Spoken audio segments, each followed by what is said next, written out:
Une odeur pestilentielle.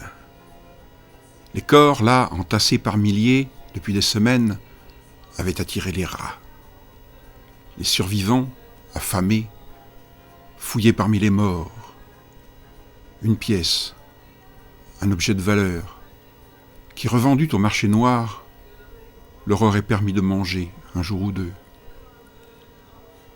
Autour d'eux, les pelles mécaniques, dans un bruit effroyable qui sentait l'huile, se dépêchaient de broyer les carcasses avant que les rapaces en fassent bombance.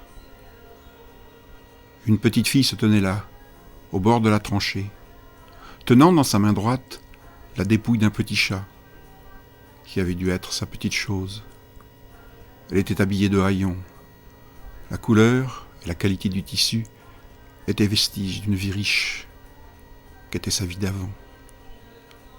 Plus loin, un vieux, couché par terre, sale, mal rasé, déroulait des propos incompréhensibles.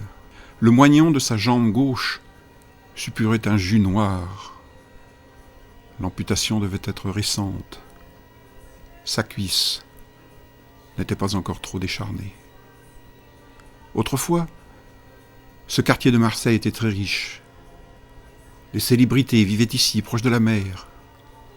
Les joueurs de pétanque avaient leur terrain.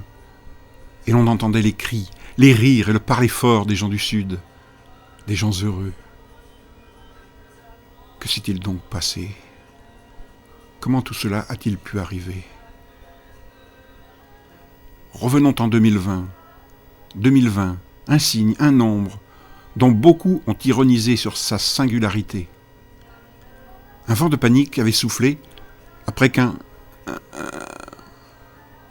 Et vous ne croyez pas que je vais vous raconter tout le livre quand même ?